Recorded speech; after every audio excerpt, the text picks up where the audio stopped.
YouTube, and welcome back to the Loose Transistor channel. And we're back today, as promised, to show you guys how to assemble the butterfly frame. So this is the Flynoceros Butterflight collaboration, where we pulled the community for what features they wanted on a frame, and we came out with this crazy slammed, awesome freestyle frame for you guys.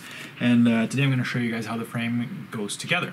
So before we do that, let's take a quick look at the parts again, just real quick. If you haven't seen the previous frame where I go over the overview and open up the package and all that good stuff, I'll put a link in the description. So yeah, let's take a quick look here. While I'm here, I'd like to make a couple of corrections. First of all, the arms are 5mm. That's why they're so damn tough. On my previous video, I said that these were 4mm, and they're not. They're 5mm. They're nicely machined. I didn't have to do anything to the edges to make them nice and smooth. I just put a little bit of sienna acrylate on the top, on the corners here to make them a little bit more reinforced.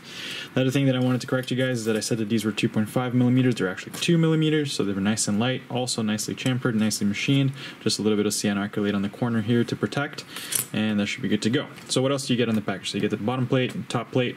You get the arms. These are left and right arms. There are orientations I'm going to show you guys later. You get 4 of these arm lock or arm supports to lock them down on the from the arm to the bottom plate. You get these little TPU parts here for holding your RX antenna on the crossfire. You have some really small screws, some medium screws for holding the arms, and some really long screws for holding the arms. Then you get these nice nylon locking nuts, a little plate for holding your SMA antenna, and then the standoffs. These are the standoffs that actually separate the top and bottom plate. So as you can see, this is a very, very slammed down build. It's going to be super, super thin.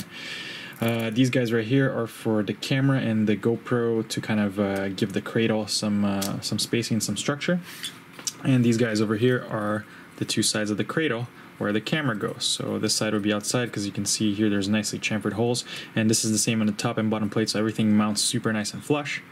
And there's a little center hole there for putting your micro swift or your other camera, and everything gets nicely protected by a couple of standoffs on all these 4 screws here at the corner. So I'm going to show you guys how that all goes together.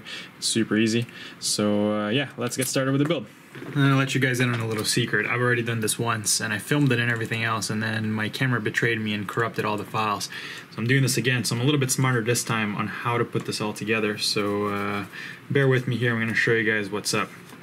So first thing we're going to do is actually mount the arms to the bottom plate. So this here is the bottom plate. Right here you can tell because it doesn't have the logo in the middle, and it has a bigger opening here at the bottom.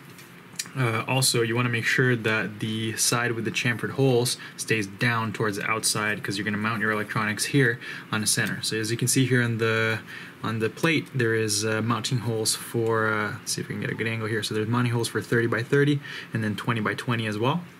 So you can mount whatever kind you want. It's probably better to do an AIO. There's not a lot of space in this build to do a 4-in-1. I'm not sure how you do a 4-in-1. So I'm going to be doing this with individual ESCs, as I said before. So the first thing we're going to do is put the arms on. So to figure out the orientation of the arms, first thing you're going to notice is that there is a little hex cutout at the very tip of the arm. Now that is so that you can put a nut in through the bottom of the quad, and then it attaches the top plate to the arm and all the way through to the bottom, holds it all together. So this is always going to be pointing down towards the bottom plate. And you want 2 arms to sort of, so you have to make sure that they're both pointing down. You want to make sure that they mate properly, sort of like, let's see if I can show you guys. They have to mate sort of like that. See? So right in the middle there. And of course I'm showing you guys the side that goes down towards the bottom plate. So this is how you determine left and right. So these 2 here are going to go down on the bottom plate like this. So in this case, these are going to end up being the rear motor arms. So to get this attached here, it is super simple. All we got to do is use one of the medium, oh crap. Almost lost it. I got it back. Anyway, I have to use one of the medium screws and put it through the bottom plate, and then use one of the nylocks right over here, so one of the little nylocks to hold it together. So I'm just going to show you one here real quick. So we're going to go through the countersunk hole on the bottom here, countersunk hole. We're going to go through the furthest side arm hole, so that hole right there on the very end, and then we put a little nylock. And I'm just going to finger tighten this one here, if I can get it to thread. Okay, so we got it there. Now we're gonna do the other arm, same thing. So actually I'll get a medium screw through the bottom, arm through the furthest hole, and then put one of these guys here.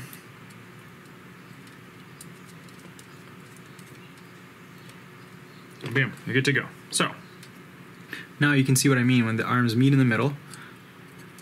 They form a line that is parallel to the center of the quad. So they form a parallel line. So that's where you want it to be with the nut in the bottom. And now as you can see, you might be able to see there, I'm not sure if I can show you guys properly, there's a hex cutout right there and it lines up with the other hex cutout of the arm, which is where you're going to drop the nut later on. So I'm just going to do the other two arms here real quick, and we'll get back when we continue on with the build.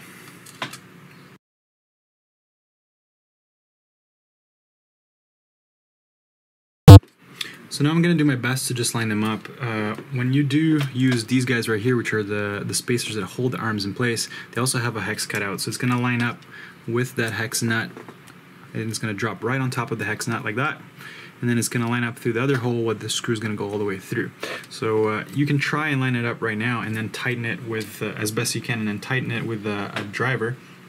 And that'll help you with the building. So that's what I'm going to do right now. I'm just holding it in place, tightening it up a little bit just so that the arm doesn't get all weebly wobbly. And I'm going to do the same with the other one, and that actually just helps me line everything up. Later on, it'll make sense, I promise you guys.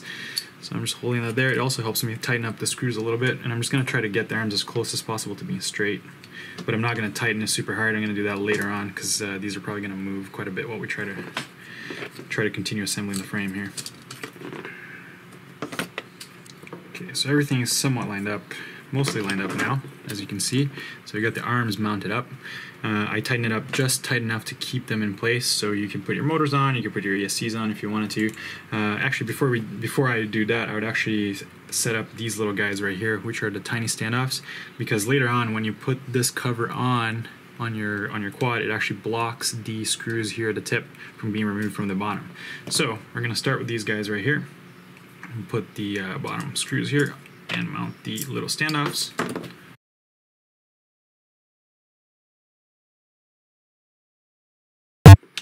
Okay, so we got the four, I believe these are 5mm standoffs installed on all the corners, so 2 here in the back, 2 here in the front. And as I said, this is just going to make it easier later on when we decide to drop the camera.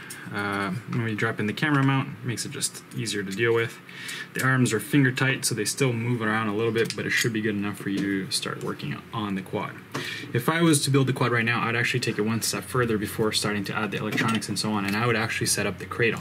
So I'm going to show you guys how to set up the cradle right now, and then I'm going to show you guys how we finish up assembling the quad. So the cradle right here where the camera is going to go in has this rubber bumper thing. I'm going to use the rubber bumper thing. If you're not going to use it, basically all you got to do is attach the 2 bottom standoffs to each side of this thing, making sure that the countersunk screws are on the outside. So I'm going to show you guys how you put it on with this guy here, because it's a little bit trickier. So first thing you're going to want to do is take these standoffs and drop them inside of the TPU. There's a little slot for it, you can see right there. So you drop it in there, and then you just move it around so that you try to get it somewhat centered there, and at least make sure that there's enough space for the carbon fiber to drop in easily enough. I'm going to use a little blade here to move it back. Okay, so as you can see there's enough room on each side for it to slide in, I'm hoping. So we're going to try that right now. Oh, actually, before you do that, what you need to do is drop the cradle into the frame, because there's no way really to get it in and out once you have that thing on. You can pull it in and out if you don't have the TPU protection on. This will literally pop in and out however you want. So basically what you do is you slide one side here, making sure that the countersunk holes are to the outside, and we'll grab the other side here, and we're just going to slide it in. You want to make sure that you put the tip in first. There's like nicely machined slots that'll let you drop in. And man, I can't stress this enough. This is an extremely well machined frame. Everything fits damn perfectly. It's beautiful. I didn't have to force anything. Like, it's beautiful. Out of the box, you don't have to do anything. You just put a little bit of cyano acrylate to protect your corners, and you're done. That's it. Alright, so now that we've got this guy here kind of dangling, I'm going to put my finger sort of in the middle here just to make sure that they don't fall over. And while I'm gripping that, I'm going to bring the TPU mount and slide it in at the bottom here. I'm gonna try and slide it in through the front first because it should be easier. Yep. And now I should be able to bring down each side. Boom. Okay. So to secure the TPU to that whole mess in there, you're gonna want to use 3mm screws. I'm using button nose ones because the ones that come with the frame are not actually long enough. The short ones are too short. So I grabbed these ones here from my kit. I'm sure that they will send longer screws with the final ones. These are prototypes, as I said before. So we got one side.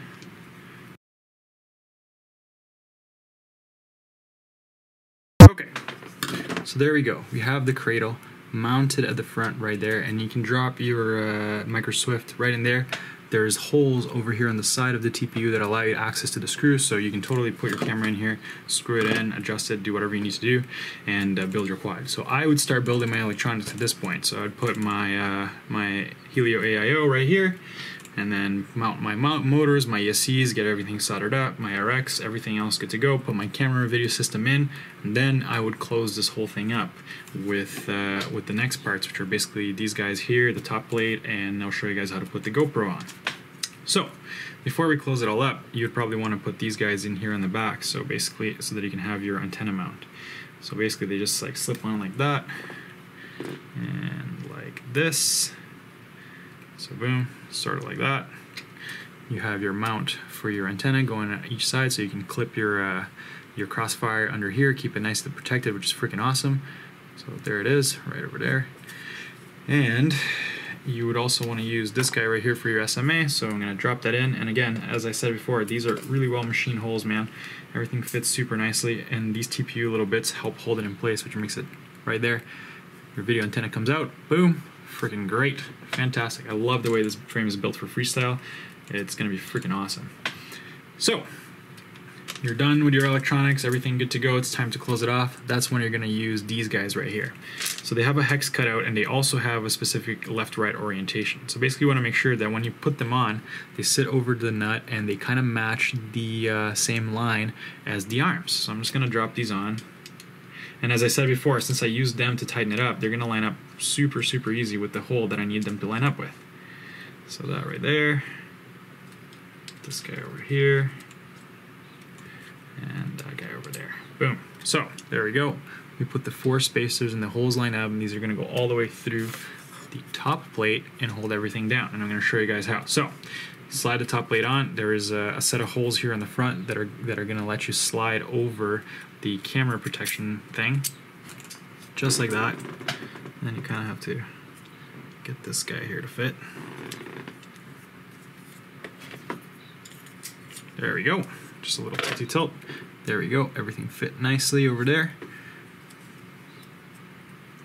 And then what you're going to do is drop one of the long screws through here, and you might have to wiggle stuff around a little bit to get it to drop through.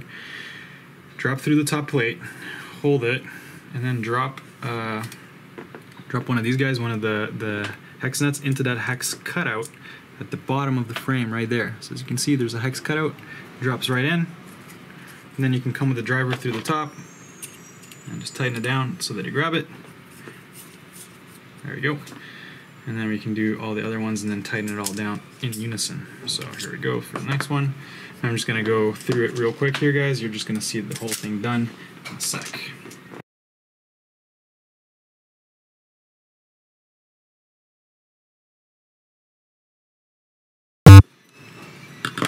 Okay, so now that we threaded those 4 screws through the bottom, everything is held together nicely. We can put the final screws and then torque everything down, and then I'll show you guys how to put the GoPro on. So we're just going to speed through that real quick. I'm just putting the corner screws on all 4 corners.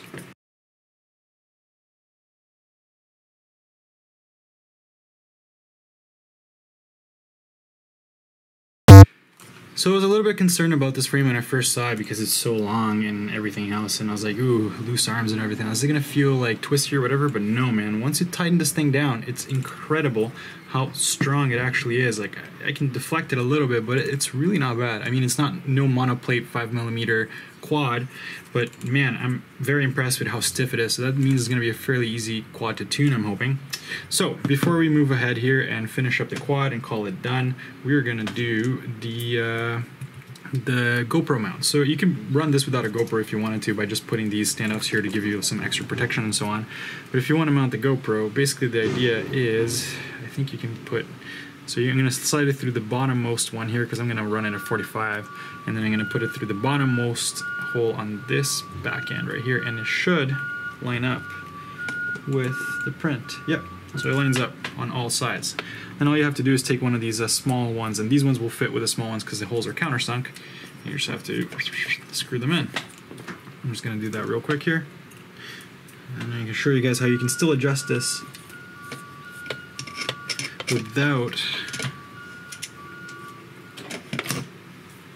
without having to remove the whole assembly.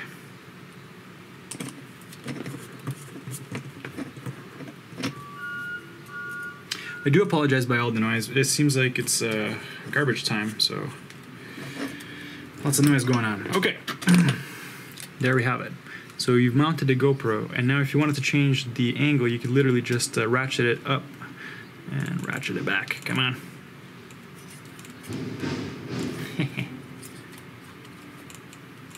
There we go. Just takes a little bit of finagling. It is which is actually a good thing, which means that it's actually not going to move on you on a crash or anything like that. It's pretty tough. So I'm going to move it back to where I had it before, because I like it to be at 45 degrees. So I'm just going to pull and then pull over here. And there we go. Boom. So now there we have it. We have the session mount at 45 degrees. I can run 6-inch props with this guy here. Battery goes on the top. And as you can see, it's a super awesome slam freaking build. It looks tough, it feels tough. I mean, look at that. Your camera's gonna be in there. It's gonna be incredibly well protected by this whole armature right here, so it's not gonna break or anything like that. I like the idea of this TPU like landing pad sort of thing here. So man, I cannot wait to build this thing, maiden it, and have some fun with the butterfly frame. And like, look at that. There's a stick of butter on it. There's a literal stick of butter in it. That's awesome. You can put your battery on top here. I'm just gonna grab a random battery that I have. Look, that's even too small. I could probably even go with a bigger battery now. Maybe run some 5S, some 6S, or maybe like just a bigger capacity battery. And you can put it on the top. I guess theoretically you could mount it to the bottom if you really wanted to. Maybe you can mount a battery to the top and bottom and get some crazy long range rig thing going on. So yeah, I'm pretty impressed here. I'm going to take you guys for a little quick closer tour. Alright guys, there you have it. This is the butterfly frame. As I said, incredibly low profile build. I actually like how the thinking on this quad, how it all came together. I like having this nice like ample room to put all your good stuff, but yet still low profile and light as hell. This is not a very heavy quad. I guess I should weigh this to you guys. Hold on. Alright, I promised I would weigh this for you guys. So here we have the calibrated scale. I'm gonna put the frame on here and see if I can get it on. What the hell? What the hell units are those? Oh, right. There we go, grams, something we can understand here in Canada. Let's put this on. It's 159 grams, so it's not a super light frame, but for what it is, with the HD mount and everything else like that, I am pretty impressed actually. 159 grams is not terrible. So we'll have to see, it's not a racing quad or anything like that, it's going to be for pure freestyle, long range, that type of stuff. So yeah, can't wait to build this, put this all together, fly it, and show you guys some videos from it. Stay tuned, I will be releasing some more flight videos from the past couple weeks, because I've been having a lot of fun with the Helio on my 6-inch and on my 5-inch. And oh yeah, before I forget, I solved my problem with the 6-inch, and I solved it by putting 5-inch tri-blades. That's right. So I saw a post from Ordinary saying that basically there was like a motor prop compatibility thing that was causing like MTO no matter what. And I was like, yeah, maybe that's the case with the gem fans. And yeah, I switched them for these guys, and all of a sudden this quad flies beautifully. I did lose a lot of my low-end grunt, but I'm going to see if I can find other 6-inch props that are maybe better balanced, or maybe just more compatible with the F80 22,000 kV motors, 2200 kV motors, sorry. So guys, that's all I got. I hope you guys enjoyed the Butterflight frame. This thing is freaking cool. I cannot wait to see this hit store shelves. Flynoceros has been great to work with and collaborate on this frame. So give those guys some love, and yeah, that's all I got. Let's check out you guys next time.